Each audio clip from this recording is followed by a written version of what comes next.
సంవత్సరాల తరబడి ఎన్ని మందులు వాడినా మీ మోకాల నొప్పులు తగ్గట్లేదా? ప్రాణ పెయిన్ క్లినిక్ లో అత్యాధునిక చికిత్స. నమస్తే, నేను Keshav. Welcome to Suman TV. ఆంధ్రప్రదేశ్లో ఎన్నికల ఫలితాలపైన సర్వత్రా ఉత్కంఠ నెలకొని ఉన్నటువంటి పరిస్థితి. ఎవరికి వాళ్ళు సర్వేల రూపంలో కొంత డేటా రిలీజ్ చేస్తున్నారు. అలానే రాజకీయ పార్టీలు కూడా తమదైన శైలిలో గాంభీర్యాన్ని ప్రకటిస్తున్నటువంటి పరిస్థితి. అయితే ఎవరు గెలుస్తారు అనే అంశం పైన కేకే సర్వే సంస్థ గత ఎలక్షన్స్ సమయంలో ఒక రిపోర్ట్ రిలీజ్ చేసింది. దాదాపుగా ఆ రిపోర్ట్ యాక్యురేట్గా వచ్చిందనేటువంటి అభిప్రాయం ప్రేక్షకుల్లో ఉంది. అలానే ఇప్పుడు కూడా ప్రీ పోల్ సర్వేకి సంబంధించినటువంటి కొంత డేటా రిలీజ్ చేసింది. ఇప్పుడు పోస్ట్ పోల్ సర్వే పైన ఫోకస్ పెట్టినటువంటి పరిస్థితి. ఉమ్మడి పశ్చిమ గోదావరి జిల్లాలో గతంతో పోలిస్తే ఈసారి రిజల్ట్ ఏ విధంగా ఉండొచ్చు, పోలింగ్ డే తర్వాత పోలింగ్ డే రోజున జరిగినటువంటి పరిణామాల ప్రభావం ఎంతవరకు ఉంటుంది, ఈ అంశాలను విశ్లేషించేటువంటి ప్రయత్నం చేద్దాం. మనతో పాటు కేకే సర్వేస్ ఫౌండర్ కేకే ఉన్నారు. కేకే నమస్తే. నమస్తే అండి. పశ్చిమ గోదావరి జిల్లా గురించి చాలా ఎక్స్పెక్టేషన్స్, ఎందుకంటే ఉభయ గోదావరి జిల్లాలో ఇది కూడా ఒక కీ ఫ్యాక్టర్ కాబట్టి ఆ డేటాని చూసే ముందర అసలు ఉమ్మడి పశ్చిమ గోదావరి జిల్లాకి సంబంధించి ప్రయారిటీ ఇవ్వాల్సిన పరిస్థితి ఉందా? ఆ జిల్లాకి సంబంధించినటువంటి రిపోర్ట్స్ విషయంలో మీకు వస్తున్నటువంటి ప్రయారిటీ ఇవ్వకుండా ఉండేటువంటి నియోజకవర్గాల్లో ఎక్కువ ఉన్నటువంటి జిల్లాలు ఉమ్మడి గోదావరి జిల్లాలు సార్. అంటే ఉభయ గోదావరి జిల్లాల్లో ఖచ్చితంగా ఎక్కువ హోప్స్ కూటమి పెట్టుకుంది. అదేవిధంగా ఖచ్చితంగా ఆ హోప్స్ని మనం విచ్ఛిన్నం చేయాలని ఖచ్చితంగా వైఎస్ఆర్సీపీ బలంగా కాన్సన్ట్రేట్ చేసినటువంటి జిల్లాలు కూడా ఉభయ గోదావరి జిల్లాలు. మీకు ఆల్రెడీ మనం ఈస్ట్ డిస్కస్ చేసాము. ఇప్పుడు వెస్ట్ గోదావరి, పశ్చిమ గోదావరి జిల్లాలో ఉన్నటువంటి 15 నియోజకవర్గాలు లాస్ట్ టైము మీకు ఆల్రెడీ డిస్కస్ చేసాం. దాని ముందు ఒకసారి కంటెస్టెంట్స్ మీరు డిస్కస్ చేసాం. మనం దాని మీద రైట్. ఓవరాల్గా ఉమ్మడి పశ్చిమ గోదావరి జిల్లాలో 15 నియోజకవర్గాలు ఉన్నాయి. అంటే తూర్పుగోదావరి జిల్లాలో 19, అలానే పశ్చిమ గోదావరి జిల్లాలో 15. ఈ రెండు కలిపి 34 నియోజకవర్గాలను ఒక యూనిట్గా కన్సిడర్ చేసేటువంటి పరిస్థితి ఎలక్షన్ సినారియోలో ఎక్కువగా నడుస్తూ ఉంటుంది.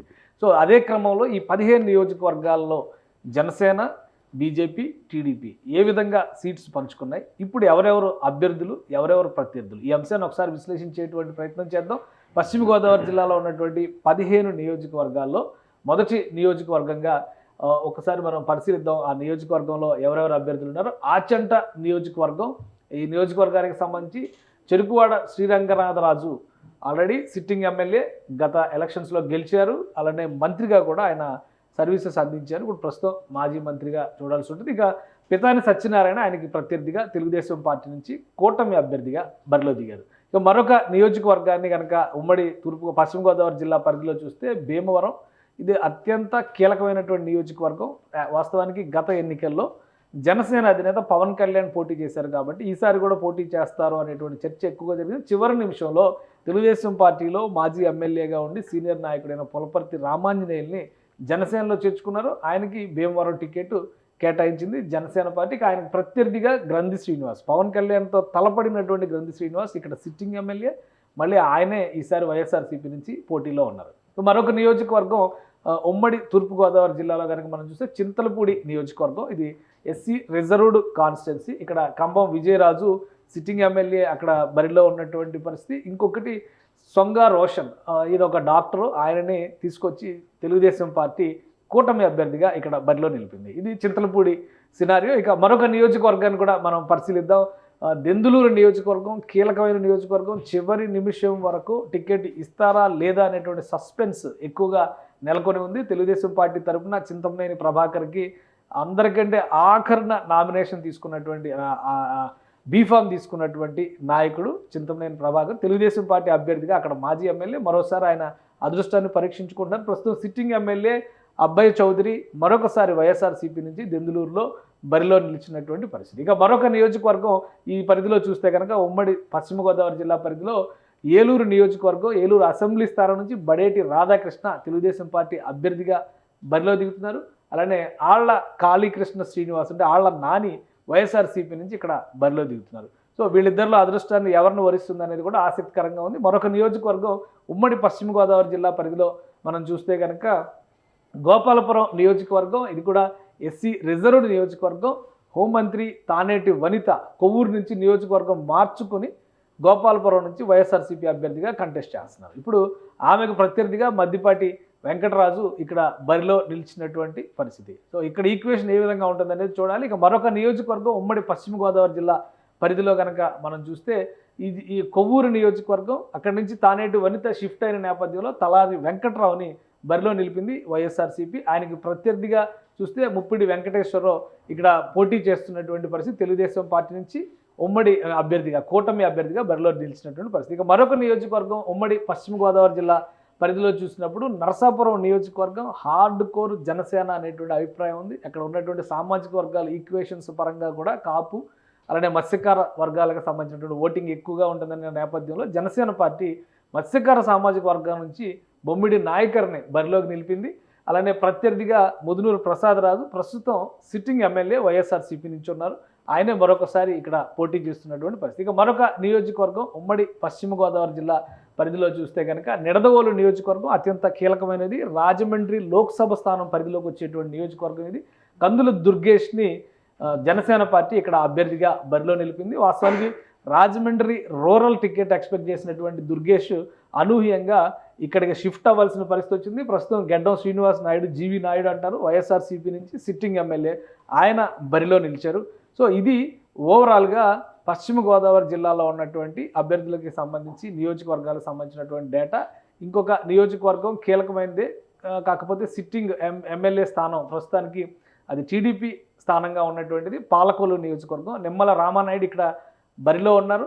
మళ్ళీ ఆయనే తెలుగుదేశం పార్టీ నుంచి కూటమి అభ్యర్థిగా బరిలో నిలిచారు. అలానే గుడాల శ్రీనివాసరావు ఇక్కడ నుంచి వైఎస్ఆర్సీపీ అభ్యర్థిగా గుడాల శ్రీహరి గోపాలరావు వైఎస్ఆర్సీపీ నుంచి బరిలో నిలిచారు. సో వీళ్ళిద్దరి మధ్య పోటీ కూడా ఏ విధంగా ఉంటుందనేది ఆసక్తికరంగా ఉంది. ఇక పోలవరం నియోజకవర్గం ఎస్టీ రిజర్వ్డ్ నియోజకవర్గం, ఇక్కడ జరుగుతున్నటువంటిది కూడా తెల్లం రాజ్యలక్ష్మి, యాక్చువల్గా తెల్లం బాలరాజు సిట్టింగ్ ఎమ్మెల్యే, ఆయనని తప్పించి తెల్లం రాజ్యలక్ష్మికి వైఎస్ఆర్సీపీ టికెట్ ఇచ్చింది. సో సిట్టింగ్ ఎమ్మెల్యే ఫ్యామిలీ నుంచే ఈ పోటీ నడుస్తుంది. అయితే చిర్రి బాలరాజు జనసేన కోటాలో ఇక్కడ నుంచి పోటీలో ఉన్నారు. వాస్తవానికి జనసేనకి అక్కడ బలమైనటువంటి ఓటు బ్యాంకు లేదనే అభిప్రాయం ఉన్నప్పటికీ కూడా టీడీపీ నుంచి గట్టి సపోర్ట్ ఉంటుందనేటువంటి చర్చ నడుస్తుంది. సో పశ్చిమ గోదావరి జిల్లాలో ఉన్నటువంటి మరొక కీలకమైన నియోజకవర్గం తాడేపల్లిగూడెం నియోజకవర్గం. తాడేపల్లిగూడెం మంత్రి కొట్టు సత్యనారాయణ రిప్రజెంట్ చేస్తున్నారు ఎమ్మెల్యేగా. గతంలో 2014లో మంత్రి మాణిక్యాలరావు అక్కడి నుంచి రిప్రజెంట్ చేశారు బీజేపీ అభ్యర్థిగా. సో ఈసారి వైసీపీ అభ్యర్థిగా కొట్టు సత్యనారాయణ బరిలో నిలిచినటువంటి నేపథ్యంలో బొలిశెట్టి శ్రీనివాస్ జనసేన పార్టీ అభ్యర్థిగా బరిలో నిలిచారు. బొలిశెట్టి శ్రీనివాస్ గతంలో తాడేపల్లిగూడెం మున్సిపల్ చైర్మన్గా కూడా పనిచేసినటువంటి అనుభవం ఉంది. సో వీళ్ళ మధ్య పోటీ ఏ విధంగా ఉండబోతుంది, ఇది ఓవరాల్గా పశ్చిమ గోదావరి జిల్లాలో ఉన్నటువంటి మొత్తం నియోజకవర్గాల పరిస్థితి. ఇక 15వ నియోజకవర్గానికి సంబంధించి చూస్తే కనుక తణుకు నియోజకవర్గం ఉంది పశ్చిమ గోదావరి జిల్లా పరిధిలో. అర్మిల్లి రాధాకృష్ణ కూటమి అభ్యర్థిగా పోటీలో ఉన్నారు. మంత్రి కారుమూరు నాగేశ్వరరావు ఇక్కడ నుంచి రిప్రజెంట్ చేస్తున్నారు. మళ్ళీ వైఎస్ఆర్సీపీ నుంచి ఆయనే బరిలో దిగారు. వీళ్ళిద్దరి మధ్య పోటీ ఏ విధంగా ఉండబోతుంది. మొత్తం 15 నియోజకవర్గాల్లో ఇంకొక ఆసక్తికరమైనటువంటి నియోజకవర్గం ఉండి నియోజకవర్గం. ఉండి వాస్తవానికి తెలుగుదేశం పార్టీ సిట్టింగ్ స్థానం. అయితే సిట్టింగ్ ఎమ్మెల్యేగా ఉన్నటువంటి మంతెన రామరాజుకి టికెట్ ఇచ్చి మళ్ళీ చివరి నిమిషంలో మార్పు చేయాల్సినటువంటి పరిస్థితి కూటమిలో ఏర్పడింది. రఘురామకృష్ణరాజు అనూహ్యంగా నరసాపురం ఎంపీ క్యాండిడేట్ అనుకున్నటువంటి వ్యక్తి ఉండి ఎమ్మెల్యే అభ్యర్థిగా బరిలో నిలిచినటువంటి పరిస్థితి. సో ఇక్కడ నుంచి పివిఎల్ నరసింహారావు ఆయన వైఎస్ఆర్సీపీ నుంచి బరిలో దిగారు ఉండి నియోజకవర్గం నుంచి చూస్తే కనుక. ఇక ఉంగుటూరు నియోజకవర్గం కూడా జనసేన పార్టీ కోటాలోకి వెళ్ళిపోయినటువంటి సీట్ ఇది. ఉంగుటూరు నుంచి పచ్చమట్ల ధర్మరాజు జనసేన అభ్యర్థిగా బరిలో నిలిచారు. అలానే పుప్పాల శ్రీనివాసరావు సిట్టింగ్ స్థానం అది, ఆయన మళ్ళీ ఇక్కడ అదృష్టాన్ని పరీక్షించుకోబోతున్నారు. సో ఇది ఓవరాల్గా ఉమ్మడి పశ్చిమ గోదావరి జిల్లాలో ఉన్నటువంటి అభ్యర్థుల బలాబలాలు, అలానే ప్రత్యర్థులు ఎవరు అభ్యర్థులు ఎవరు అనేటువంటి అంశంపైన క్లారిటీ వచ్చింది. గత ఎలక్షన్స్తో చూసినప్పుడు మొత్తం 15 స్థానాల్లో కేవలం 2 సీట్లు మాత్రమే తెలుగుదేశం పార్టీ గెలుచుకున్నటువంటి పరిస్థితి. మిగతా 13 చోట్ల వైఎస్ఆర్సీపీ అభ్యర్థులే విజయబావుట ఎగరేశారు. సో కేకే ఇప్పుడు చెప్పండి మొత్తం 15 నియోజకవర్గాల పరిస్థితి. మీరు ఆల్రెడీ చెప్పారు కదా సార్, ఇప్పుడు సేమ్ అదే పరిస్థితులు ఉంటాయి. అంటే నేను చెప్పిందంటే లాస్ట్ టైం ఎలక్షన్ రిజల్ట్కి సంబంధించి 13 వైఎస్ఆర్సీపీ 2 తెలుగుదేశం పార్టీకి వచ్చినటువంటి seats. So last time result గురించి నేను మాట్లాడినటువంటి లెక్క చూస్తే మీరు మొత్తం కలిపి 15 నియోజకవర్గాల్లో 2 తెలుగుదేశం పార్టీకి వెళ్ళింది. అంటే విపక్షానికి 2 సీట్లు మాత్రమే వెళ్ళి, టీడీపీ 2 మాత్రమే గెలుచుకుంది, వైఎస్ఆర్సీపీ 13 గెలుచుకున్నటువంటి.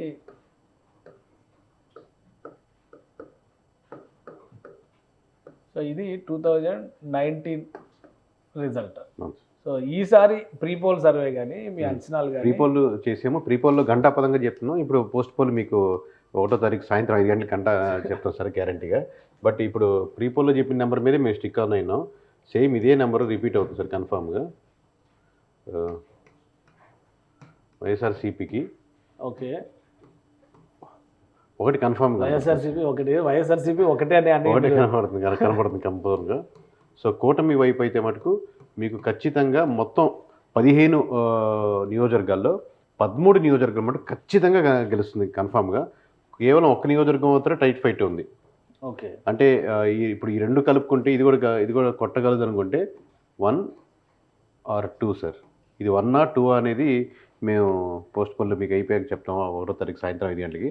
కానీ ఈ 13 నియోజకవర్గాల మటుకు గంటాపదంగా ఇంత ఎక్స్పీరియన్స్ ఉండి, ఇంత బ్రాండ్ వాల్యూ ఉండి, ఒక మాట మళ్ళీ చెప్పేస్తే మళ్ళీ వెనక్కి తీసుకునే అలవాటు లేని సంస్థ నుంచి ఈ 13 మటుకు తగ్గవని గంటాపదంగా చెప్పగలమండి. అంటే ఇది కొంచెం షాకింగ్గా ఉంది మీరు చెప్తుంది. ఎందుకంటే ఒకవేళ ఈస్ట్ టు వెస్ట్లో కనుక ఈ రేంజ్లో స్వీప్ ఉంటే టోటల్గా ఒక వేవ్ నడుస్తున్నటువంటి వాతావరణం రాష్ట్రం అంతా కూడా కనబడాల్సినటువంటి పరిస్థితి ఉంది. కానీ ఎక్కడ కూడా రిపోర్ట్స్లో కానీ సర్వేస్లో కానీ చాలామంది చెప్తున్నటువంటి మాట ఏంటంటే అటు ఇటు కాకుండా ఎవరికి ఇబ్బంది కలగకుండా 110, 120 మధ్య లెక్క నడుస్తుంది సార్. ఇది చాలా దగ్గర నేను వింటున్నాను సార్. మామూలుగా లాస్ట్ టైం ఎలక్షన్స్ అయిపోయిన తర్వాత ఇప్పుడు మమ్మల్ని కమెంట్ చేసిందంటే కేకే మీకేంటంటే లాస్ట్ టైం సర్వే చాలా ఈజీ అండి. ఎందుకంటే వేవ్ 1 సైడ్ ఉంది కదా, అందుకని 151 చేయడం ఈజీ. అందుకని 23 అని 151 దరిదాపులుగా చెప్పగలిగారు. ఈసారి చాలా కష్టం అని. మీరు ఎగ్జామినేషన్ పేపర్ కరెక్ట్ చేస్తున్నారు అనుకోండి సార్, మీరు యాజ్ ఎ టీచర్గా ఎక్స్పీరియన్స్గా ఉండి కరెక్ట్ చేస్తుంటే 90 మార్కులు వచ్చిన స్టూడెంట్కి 35 మార్కులు స్టూడెంట్కి కరెక్ట్ చేసే విధానంలో తేడా ఉండదు. చివరికి రిజల్ట్ ఎంత వస్తుందని నెంబర్ మీద తేడా ఉంటుంది. సో మేము వెళ్ళే ప్రాసెస్లో గ్రామ పరంగా తీసుకోకుండా ఎమోషనల్ని మనం అర్థమెటిక్గా కన్వర్ట్ చేసుకుంటున్నా, డేటా సైన్స్ నెంబర్స్ ఇన్వాల్వ్ చేస్తున్నా, ఈ అల్గరిథం మొత్తం ఇన్వాల్వ్ చేస్తున్నా, ఈ ప్రాసెస్లో ఏమీ తేడా ఉండదు. ఇట్టైనా అప్పుడు 2019 అయినా 2020 ఇప్పుడు 2024 చేస్తున్నా సరే అవుట్పుట్ వచ్చే నెంబర్లో తేడా ఉంటుంది. ఖచ్చితంగా మేము ఇప్పటికీ మీ మాటని ఏకీపించేది ఏంటంటే ఎటువంటి వేవ్ ఎవరికీ లేదు. యాంటీ వేవ్గా ఒక 10% అటు మారినప్పుడు చాలా ఓట్ బ్యాంకింగ్ కన్వర్ట్ అవుతాయి. రాష్ట్ర వ్యాప్తంగా చంద్రబాబుని గెలిపించాలని, రాష్ట్ర వ్యాప్తంగా జగన్మోహన్ రెడ్డి గారిని గెలిపించాలన్న వేవ్ అయితే లేదు ఎవరికి. వద్దు అనుకున్న 10% మారినప్పుడు అది కూడా ఉభయ గోదావరి జిల్లాలో మారితే ఖచ్చితంగా ఎక్కువ ప్రభావం ఇక్కడే ఉంటుంది. కాబట్టి మోర్ దాన్ 60% ఓటర్స్ కూటమి వైపు గోదావరి జిల్లాలో కనపడుతున్నారు. మరి అంత వేవ్ 60% కనపడ్డప్పుడు ఇదే మీకు రిజల్ట్స్ కనపడతాయి. అంటే గోదావరి ఓటరు ఓవరాల్గా మిగతా రాష్ట్రంలో ఉన్న మిగతా ఓటర్ అభిప్రాయాన్ని కూడా ఇన్ఫ్లుయెన్స్ చేస్తుంది అనేటువంటి అభిప్రాయం. కరెక్ట్. సో ఇంకొక లెక్క ప్రకారం కనుక మనం ఒకసారి చూస్తే ఇక్కడ మీరు ఇచ్చినటువంటి అంశాల పరంగానే లాస్ట్ టైం ఎలక్షన్స్లో కేవలం పాలకొల్లు, రామానాయుడు, అలానే ఉండి, రామరాజు ఈ 2 సీట్లు మాత్రమే టీడీపీ గెలిచినటువంటి సీట్లు. మిగతా సీట్లు అన్నింటిలో కూడా మీరు చూస్తే ఇప్పుడు తానేటి వనిత చాలా senior leader plus home minister ఆ స్టేచర్లో ఉన్నటువంటి నాయకురాలు. శ్రీరంగనాథరాజు ఆయన కూడా చాలా సీనియర్ మోస్ట్. అలానే కారుమూరి శ్రీనివాసరావు, ఈ ప్రసాద్ రాజు, గ్రంథి శ్రీనివాస్ వీళ్ళు కూడా ఎక్స్పీరియన్స్ లీడర్స్. అంటే ఓడించినటువంటి వ్యక్తి జైంట్ కిల్లర్. ఇంతమంది అతిరథ మహారథులు ఉన్నారు అనేది వైఎస్ఆర్సీపీ ఆర్గ్యుమెంట్ ఒకటి. రెండోది ప్రత్యేకంగా ఆ జిల్లా వైపు నుంచి చూస్తే కనుక జిల్లాకి చాలా వరకు వనరులు కల్పించడంలో కూడా వైసీపీ అన్ని రకాల స్కీమ్స్ వాటితో పాటు వనరులు కల్పించడంలో కూడా ఫోకస్ ఎక్కువగా ఉంది అనేటువంటి మాట వైసీపీ నాయకులు చెప్తారు. మూడోది కాపు కమ్యూనిటీ ఓటింగ్ని ఎక్కువ ఇక్కడ ఇన్ఫ్లుయెన్స్ చేస్తున్నటువంటి అభిప్రాయం ఉంది. కాబట్టి కాపు కమ్యూనిటీకి ప్రత్యేకంగా మేము కొన్ని సౌకర్యాలు కల్పించాం. అంటే ఇన్వెస్ట్మెంట్ అంటే నిధుల అలాట్మెంట్ విషయంలో కాపు కార్పొరేషన్ కావచ్చు, ఇతర అంశాలు కావచ్చు, మొత్తం కలిపి దాదాపు 60,000 కోట్ల రూపాయలు అన్ని రకాల బెనిఫిట్స్ రూపంలో ఆ సామాజిక వర్గానికి ఇచ్చామనేటువంటి మాట వైఎస్ఆర్సీపీ చెప్పారు. సో ఇవేవి ఈ ఫ్యాక్టర్స్లో ఓటింగ్ ఫ్యాక్టర్లో ఇవేవి కూడా క్రైటీరియాగా రాలేదు. అంటే ఇప్పుడు ఏదైతే వైసీపీ కోర్ ఓట్ బ్యాంకింగ్ ఉంటుందో వాళ్ళు గట్టిగా ఎమోషనల్గా మీరు చెప్పినట్టు మాట్లాడడానికి ఉపయోగపడింది. కానీ ఎప్పుడైతే మీకు ఓటింగ్ పర్సంటేజ్ ఇంత డిఫరెన్స్ వచ్చినప్పుడు ఒకటే సార్, పార్టీ యొక్క వ్యతిరేకత వచ్చినప్పుడు ఇండివిజువల్ క్యాండిడేట్ ఆ బరువుని అంత బరువుని మొయ్యలేడు. తక్కువ బరువు అంటే 3,000, 5,000, 8,000 తక్కువ ఉంటే తను కన్వర్ట్ చేయగలడు. కానీ తన నియోజకవర్గంలో 40,000 ఓట్లు పోతున్నప్పుడు తిను ఎక్స్ట్రా 10,000 తెచ్చుకుని దాన్ని ఆపలేదు డిఫరెన్సెస్. మీరు ఉభయ గోదావరి జిల్లాలో మెజారిటీలు 40,000, 50,000 ఉంటాయి మెజారిటీలు. రేపు పొద్దున్న రిజల్ట్స్ వచ్చాక మీరు గమనించండి 30,000, 40,000, 50,000 అలా ఉంటాయి. మీరు ఊహించిన వాళ్ళు కూడా 40 సైడ్ ఓటింగ్ జరిగిందంట ఇటు సైడ్ ఉభయ గోదావరి జిల్లాల వరకు చెప్తున్నారు. ఇంకొకటి ఇప్పుడు ఓవరాల్గా మనం లెక్కలు చూస్తే కూడా ఇక్కడ ఉన్నటువంటి నియోజకవర్గాల విషయంలో కొన్ని టఫ్ కాన్స్టిట్యున్సీస్ ఉన్నాయి, ప్లస్ రిజర్వ్డ్ కాన్స్టిట్యున్సీస్. ఇప్పుడు పోలవరం కావచ్చు, చింతలపూడి కావచ్చు, అలానే కొవ్వూరు కావచ్చు, ఈ కాన్స్టిట్యున్సీ గోపాలపురం, వీటిలో ఎక్కువ శాతం వైసీపీకి కోర్ ఓటింగ్ ఇచ్చేటువంటి కమ్యూనిటీస్, సామాజిక వర్గాలు ఉన్నాయనేటువంటి అభిప్రాయం. సో అక్కడ ప్రభావం ఎలా ఉంది? అంటే అక్కడ ఇప్పుడు ఎస్సీ నియోజకవర్గాలు అయినా కానీ కాంబినేషన్ 2 మండలాలు కాపు డామినేషన్ ఉన్నటువంటి నియోజకవర్గం. ఇప్పుడు మీకు చింతలపూడి అన్నారు కాబట్టి చెప్తున్నాను, జంగారెడ్డి కూడా ఉంటుంది, అది కొంచెం డామినేట్గా కాపు ఓట్ బ్యాంక్ నియోజకవర్గం. అట్లా అని చెప్పి ఎస్సీల్లో కూడా కంపారిటివ్లీ పోయినసారితో పోలిస్తే పర్సంటేజ్ తగ్గింది. ఇంక్లూడింగ్ మీ రెడ్డీస్లో కూడా పోయినసారి, అంటే అలా చెప్పుకోవడం డిస్కషన్ కరెక్ట్ కాకపోవచ్చు, బట్ మనం అదే అంత బాగా అంటే మన నాకు పర్సనల్గా సిగ్గేస్తుంటుంది. బట్ ఇంకా క్యాస్ట్ల పరంగా లేకుండా మనం ఆంధ్రప్రదేశ్ రాజకీయాలు డిస్కస్ చేయలేము కాబట్టి రెడ్డి కమ్యూనిటీలో కూడా మీకు పోయినసారితో పోలిస్తే కొద్ది పర్సెంట్ డిఫరెన్స్ కనపడింది. ఆబ్వియస్గా షిఫ్ట్ అయ్యేది ఎక్కువ బీసీ ఓట్ బ్యాంక్ టన్నా ఎటు సైడ్ అవుతుంది అనేది డిసైడింగ్ ఫ్యాక్టర్. ఆబ్వియస్గా ఎస్సీ ఎస్టీ మైనారిటీస్ మెజారిటీ శాతం వైసీపీ ఉంటాయి. కానీ ఈస్ట్ గోదావరిలో కానీ వెస్ట్ గోదావరిలో కానీ ముదరగడ పద్మనాభం ఫ్యామిలీ వీళ్ళందరూ కూడా చాలా స్ట్రాంగ్ గా వర్క్ చేశారు. సో వాటి ప్రభావం ఏమి పనిచేయలేదా కమ్యూనిటీస్లో? వాళ్ళ ప్రభావం వాళ్ళ మీద బాగా పనిచేసింది సార్, ఎందుకంటే వాళ్ళు తిరుగుతున్నప్పుడు అలిసిపోతారు కదా ఖచ్చితంగా. సో ఖచ్చితంగా అలుపు ప్రభావం వాళ్ళ మీద కనపడుతుంది, కానీ ఇతరుల మీద ఆ ప్రభావం ఏమి లేదు. ఓకే, ఇంకొకటి ఓవరాల్ గా మీరు ఇచ్చినటువంటి నంబర్స్ లో విశాఖ కన్ఫర్మ్డ్ గా వైసీపీకి ఎన్ని వస్తాయి అన్నారు? 1 అన్నారు. ఈస్ట్ గోదావరి విశాఖ ఒక సీట్ కన్ఫర్మ్ కనపడుతుంది. అంటే మీరు ఆల్రెడీ మనం చేసాం కాబట్టి విశాఖలో మొత్తం 15 నియోజకవర్గాల్లో 11 నియోజకవర్గాలు కూటమికి, 1 నియోజకవర్గం వైఎస్ఆర్సీపీ అన్నాం. 3 టఫ్ ఫైట్లు ఉన్నాయి సార్. ఇప్పుడు ఆల్రెడీ మనం డిస్కస్ చేసుకున్నటువంటి ఈస్ట్ గోదావరిలో 19 నియోజకవర్గాల్లో 13 కన్ఫర్మ్ సీట్లు సార్. 1 మాత్రమే వైఎస్ఆర్సీపీకి కనపడుతుంది సార్. 1 టఫ్ ఫైట్ ఉందని చెప్పాను సార్. ఇది సారీ 1 కాదు 5. ఇది వెస్ట్ సార్, వెస్ట్ గోదావరికి వస్తుంది. ఓకే, ఇది వెస్ట్ గోదావరిలో 15 నియోజకవర్గాల్లో 13 1 సార్. ఓకే, ఇది ఇప్పుడు మనం డిస్కస్ చేసి మీరు చెప్పిన లెక్కనే ఒకసారి మనం ఈ అంశాన్ని పక్కన పెట్టేసి చూస్తే ఇక్కడ నుంచి చూసినా కానీ 37 సీట్లు దగ్గర వచ్చేస్తున్నాయి. అంటే మీకు ఇంకో కాంబినేషన్ చెప్తున్నాను సార్. మీకు శ్రీకాకుళం, విజయనగరం, వైజాగ్ తీసుకోండి, 3 తీసుకున్నా సింగిల్ డిజిట్ దాటదు వైఎస్ఆర్సీపీ. ఇదే తీసుకోండి, పోనీ ఉభయ గోదావరి జిల్లాలు తీసుకోండి, ఈస్ట్ వెస్ట్ అలా తీసుకుంటే మీ కాంబినేషన్ అంటే వైజాగ్ అంటే ఉత్తరాంధ్ర కింద వెళ్ళిపోద్ది కాబట్టి మొత్తం మీ total East Godavari West Godavari తీసుకుంటే 34 సీట్లు మీరు వేసినటువంటి లెక్క ప్రకారం 16 కన్ఫర్మ్డ్ సీట్లు కూటమికి కనిపిస్తుంది. 16 ఏంటి 13 26 సీట్లు కూటమికి కనిపిస్తుంది. 26 సీట్లు కనిపిస్తున్నాయి. అంటే ఇప్పుడు నా డౌట్ ఏంటంటే మీరు కరెక్ట్ గా చెక్ చేసి చెప్తున్నారా ఇవన్నీ, లేదంటే మనం ఏదో డిజిటల్ సెన్సేషన్ కోసమో ఇంకొక కన్ఫ్యూజన్ కోసం మాట్లాడుతున్నాము? ఎందుకంటే వైఎస్ఆర్సీపీ అధికారంలో ఉన్న పార్టీ, 151 చేసినటువంటి పార్టీ, ఇప్పుడు 151 క్రాస్ చేస్తుంది అని అధినేత జగన్మోహన్ రెడ్డి చెబుతున్నటువంటి పార్టీ. సో ఇంత వర్క్ చేసిన తర్వాత మీరు చెప్పిన 3 కీ కాన్స్టిట్యున్సీస్లో 1 తప్పితే కన్ఫర్మ్డ్గా గెలిచే సీట్లు లేవు అంటే చూసే ప్రేక్షకులు ఏమనుకుంటున్నారు అనేది మనం అసలు 0% మనం పట్టించుకునేది లేదు. ఎందుకంటే మనం చేసి చూసే ప్రేక్షకుల కోసం, యూట్యూబ్ల కోసం కాదు. ఆబ్వియస్గా మన ఎమ్మెల్యేలకి లేకపోతే మన దగ్గర రిపోర్ట్ పర్చేస్ చేసే వాళ్ళకి విలేజ్ లెవెల్లోనో మండల లెవెల్లోనో రిపోర్ట్ సేల్ చేస్తున్నాం. పైగా ప్లస్ మనకు రీచ్ బ్రాండింగ్ ఉంటే అడ్వాంటేజ్ కాబట్టి అదే నెంబర్స్ని బహిర్గతంగా ఓవరాల్గా ఇది ఉంది ఫ్యాక్టర్ అని చెప్తూ ఉంటాం. సో ఓన్లీ కూర్చొని కుల సమీకరణాలు వేసేసి ఇది ఇలా వస్తుంది, ఇది వేవ్ ఇలా ఉంది అని చెప్పి అది లేదు. ఇంకోటి ఈ పార్టీ గెలిస్తే మనకు అడ్వాంటేజ్, ఈ పార్టీ ఓడిపోవాలనే భావన కానీ లోపల ఒక ఫీలింగ్ కానీ ఏమీ 1% కూడా లేవు. కామెంట్స్ చేస్తూ ఉంటారు, మీరు అటు వెళ్ళారు ఇటు వెళ్ళారు, అక్కడ అమ్ముడు పేరు ఇక్కడ అమ్ముడు పేరు, అది ప్రతిసారి ఉంటుంది సార్. ఇప్పుడు మన పని మనం చేసుకుంటూ పోతే మనకు స్టేడియంలో మనం అద్భుతంగా ఆడుతున్నప్పుడు ఆడియన్స్ ఒకవైపు ఎక్కువ ఉన్నప్పుడు అరుస్తుంటారు చూడండి. మన పని మనం కాన్సన్ట్రేట్ చేయకుండా అటువైపు డిస్టర్బెన్స్ లేకుండా మన పని మనం చేసుకోవాలి. సో అప్పుడు వైఎస్ఆర్సీపీకి 151 వస్తాయని కాన్ఫిడెంట్ చెప్పినప్పుడు కూడా టీడీపీకి వైఎస్ఆర్సీపీకి అమ్ముడు పోయామని టీడీపీ నుంచి ఫుల్ పెంచుకున్నారు. ఇప్పుడు నెంబర్స్ ఎక్కువ ఇటు చెప్తున్నాం కాబట్టి మీరు ఆయన పేరు లోకేష్ కొనేశారు, లేదా చంద్రబాబు కొనేశారు, లేదా పవన్ కళ్యాణ్కి అమ్ముడు పోయి ఎట్లా ఏదంటారు. సో అది 10%, 90% మీరు అబ్జర్వ్ చేయండి కమెంట్స్ కానీ మన వీడియోస్కి ఏదైనా కానీ అసలు ఒక ఆర్మీలాగా పనిచేస్తుంటారు. కేకే అని ఒక మాట అంటే వెనకాల వాళ్ళే రిప్లై చేస్తూ ఉంటారు ఓవరాల్గా. ఎందుకంటే ఆ నెంబర్స్ మనకు కాన్ఫిడెంట్గా చెప్తాడు, లేదా అనలిటిక్స్ మనం ఎక్స్ప్లెయిన్ చేసినప్పుడు ఈ పాయింట్ కరెక్టే, వీళ్ళు వ్యతిరేకంగా ఉన్నారు నిజమే అని. సో ఫైనల్గా మీరు ఒక విషయం చెప్పండి. ఇప్పుడు పోస్ట్ పోల్ సర్వే జరుగుతుంది అన్నారు, 1వ తారీఖు ఫైనల్ ఫిగర్, 1వ తారీఖు సాయంత్రం 5 గంటలకి ప్రతి ఒక్క ఛానల్లో చేంజ్ ఉండే అవకాశం ఉందా? ఇదంతా కూడా ప్రీ పోల్ ఇవి చేంజెస్ ఉంటాయి సార్. ఇవి ఖచ్చితంగా ఈ ఎవరికి వెళ్తాయనే చేంజెస్ ఉంటాయి, కానీ ఆ క్లారిటీ వీటిలో సింగిల్ నెంబర్లో 1, 2 ఓవరాల్గా స్టేట్ వైడ్గా 1 number change, 1 number 2 number change ఉండొచ్చు. కానీ వీటిలో 99% చేంజ్ ఉండదు సార్. చేంజ్ ఉండదు, అదే యాజ్ ఇట్ గా జరిగే అవకాశం ఉంది. అంటే పోలింగ్ డే జరిగిన పరిణామాలు కానీ సార్ మనం ఒకటే మాట చెప్తున్నాం సార్, డే 1 నుంచి మనం చెప్పినోడే గెలవాలా, మనం చెప్పనోడు ఓడాలా, ఈ స్టాండ్ మీద వెళ్తున్నాం. అది సింగిల్ నెంబరే. సో మీరు కాన్ఫిడెంట్ గా ఉన్నారు, confident గా ఇచ్చేటువంటి ఫిగర్ పక్కాగా వస్తుంది అనేటువంటి కాన్ఫిడెన్స్. సింగిల్ నెంబరే, మళ్ళీ అటు ఇటు +10 -10 లేవు, ఒకే ఒక నెంబర్ చెప్పబోతున్నాం. రైట్, అంటే రెడీ అయిపోయిందా అది? ఇంకా ఒక 7-8 నియోజకవర్గాల మీద లాస్ట్ అడగున్నాం సార్, తలమునకలు అవుతున్నాడు. చాలా ఎడ్జిల్లో ఉన్నాయి ఇవి.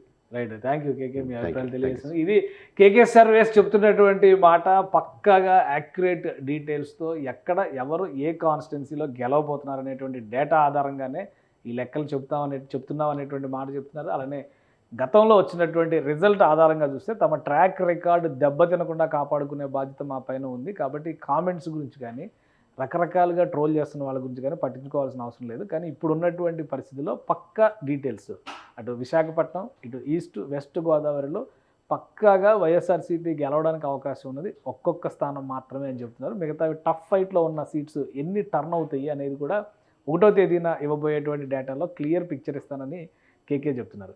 ఇప్పుడు ఆంధ్రప్రదేశ్లో ఉన్నటువంటి ఎన్నికలకు సంబంధించినటువంటి అలర్ట్నెస్, అలానే ఎవరు గెలుస్తారనేటువంటి ఉత్కంఠ, వీటన్నిటిపైన విస్తృతంగా చర్చలు జరుగుతున్నటువంటి నేపథ్యంలో గతంలో మంచి సర్వేలు చేసి మంచి డేటా ఇచ్చినటువంటి కొన్ని ఏజెన్సీలని దృష్టిలో పెట్టుకుని సుమన్ టీవీ వారి ఫీడ్బ్యాక్ ప్రజలకు చేరవేసేటువంటి ప్రయత్నం మాత్రమే చేస్తుంది. అందులో భాగంగానే సుమన్ టీవీకి ఈ డేటాతో ఏమీ సంబంధం లేదు, కేకే సర్వేస్ చేసినటువంటి డేటాకి పూర్తి బాధ్యత కేకేనే తీసుకునేటువంటి అవకాశం ఉంటుంది. కాబట్టి ఆయన క్లియర్గా చెప్తున్నారు, 1వ తేదీన ఒక్కొక్క నంబర్తో ఏ పార్టీ ఎన్ని సీట్లు గెలవబోతుంది అనేటువంటి అంశాన్ని బహిరంగంగా ప్రకటిస్తానంటున్నారు. సో ఆ రోజు కోసం వెయిట్ చేద్దాం. ఈ ఎన్నికల ఫలితాలు అనేవి రాజకీయంగా జరిగేటువంటి లేదా అడ్మినిస్ట్రేషన్ పరంగా జరిగేటువంటి ఒక ప్రాసెస్లో భాగంగా వచ్చేటువంటి ప్రక్రియ మాత్రమే. ఇది ఎవరిని కించపరచడానికి కాదు, ఎవరిని ఉద్దేశించి వారికి అనుకూలంగా చేసేటువంటి ప్రయత్నాల్లో భాగంగానే జరుగుతున్నటువంటి కార్యక్రమాలు కావు. ఇది జిల్లాల వారీగా ఇస్తున్నటువంటి నివేదికలు, మిగిలిన జిల్లాల నివేదికలను కూడా సుమన్ టీవీ అందిస్తుంది. ఇది special discussion, keep watching. Suman టీవీలో మీ పర్సనల్ అండ్ బిజినెస్ ప్రమోషన్స్ కోసం కింది నెంబర్కి కాంటాక్ట్ చేయండి.